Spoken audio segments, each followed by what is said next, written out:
Assalamualaikum warahmatullahi wabarakatuh. Apa kabar anak-anakku sekalian? Semoga senantiasa dalam keadaan sehat walafiat dan dalam lindungan Allah Subhanahu wa taala. Amin. Anak-anakku sekalian, pada kesempatan ini kita akan mempelajari surat Al-Ma'un. Namun sebelumnya, supaya kita mendapatkan barokah yang kita pelajari pada hari ini, maka marilah kita berdoa kepada Allah Subhanahu wa taala, semoga kita senantiasa diberikan kemudahan dalam mempelajari ilmunya. Amin. Bismillahirrahmanirrahim. Rabbi shrah li sudri wa yassir li amri wahlul 'uqdatam min lisani yafqahu qawli. Rabbi zidni ilman warzuqni fahman. Amin. Anak-anakku sekalian,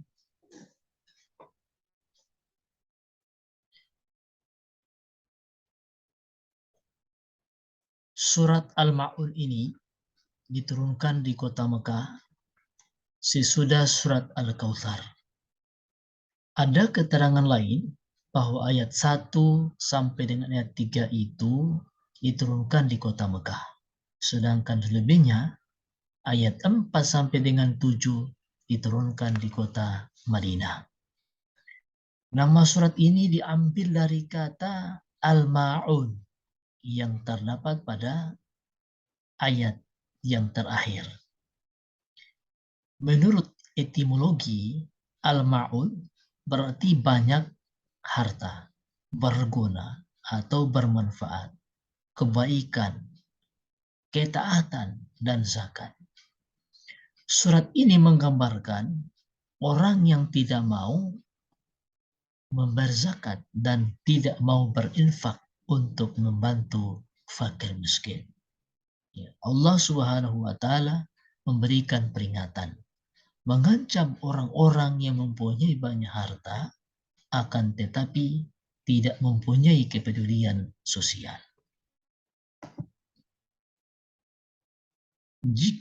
Jikalau kita lihat asbabun nuzul turunnya surat Al-Ma'un ini, yang pertama ayat 1 sampai dengan ayat 3 diturunkan setelah terjadi peristiwa menyembelih hewan untuk pesta. Kemudian anak yatim yang meminta-minta oleh kafir Quraisy tersebut bukannya diberi, akan tetapi justru malah dibentak-bentak dan diusir. Demikian keterangan dalam tafsir Quraisy Shihab.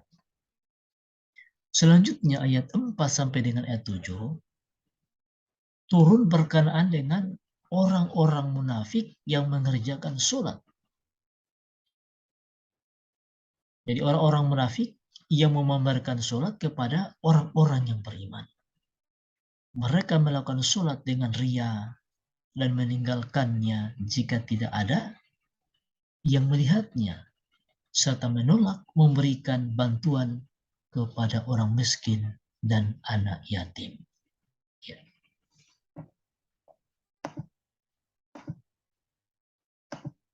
Anak-anakku sekalian, itulah asbabun nuzul daripada turunnya surat Al-Ma'un ayat 1 sampai dengan ayat yang ke-7 ini. Nah, sekarang marilah kita membaca surat Al-Ma'un dengan memperhatikan makhraj pada panjang pendeknya agar apa yang dibaca bernilai pahala. Ya. A'udzu billahi minasy syaithanir rajim. Bismillahirrahmanirrahim. أرأيت الذي يكذب بالدين فذلك الذي يدع اليتيم ولا يحض على طعام المسكين فويل للمصلين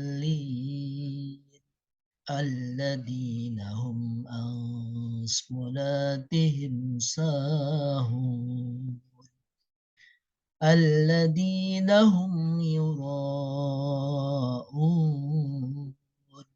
ويمنعون الماعون صدق الله العظيم. Anak-anakku sekalian, pada ayat yang pertama Quran surat Al-Ma'un ini berbunyi Aro'aital ladzi yukadzibu bidin, yang artinya, tahukah kamu orang-orang yang mendustakan agama? Di ayat yang kedua, Allah Subhanahu wa taala memberikan jawaban terhadap pertanyaan ayat yang pertama tadi. Fadzalikal ladzi yadu'ul yatim, yang artinya itulah orang-orang yang menghardik anak yatim. Ya. Di ayat yang ketiga, wala yahuddu ala tu'amil miskin, yang artinya dan tidak menganjurkan memberi makan orang miskin. Di ayat yang keempat, fawailul lil musallin, maka celakalah bagi orang-orang yang sholat. Ya. Pertanyaannya, kok orang sholat kok celaka? Ya. Allah Subhanahu wa taala jelaskan dalam surat Al-Ma'un ayat yang kelima. Ya, ternyata orang yang celaka yang dimaksudkan Allah itu adalah alladzina hum an sholatihim sahun. Orang yang celaka itu adalah orang-orang yang lalai dalam sholatnya. Di ayat yang ke-6, alladzina hum yura'un, orang-orang yang berbuat riya. Dan ayat yang ke-7, wa yamna'unal ma'un, dan enggan menolong dengan barang-barang yang berguna. Anak-anakku sekalian yang dirahmati Allah Subhanahu wa taala, itulah bacaan surat Al-Ma'un dengan asbabun nuzulnya. Semoga dapat dijadikan pelajaran bahwasanya kita dianjurkan untuk memberi makan kepada anak yatim. Dianjurkan kita mengasihi anak yatim dan tidak boleh kita membentaknya. Anak-anakku sekalian, demikianlah pertemuan kita pada kesempatan ini. Insya Allah umur panjang. Nanti kita sambung lagi pada pertemuan selanjutnya. Akhirul kalam. Assalamualaikum warahmatullahi wabarakatuh.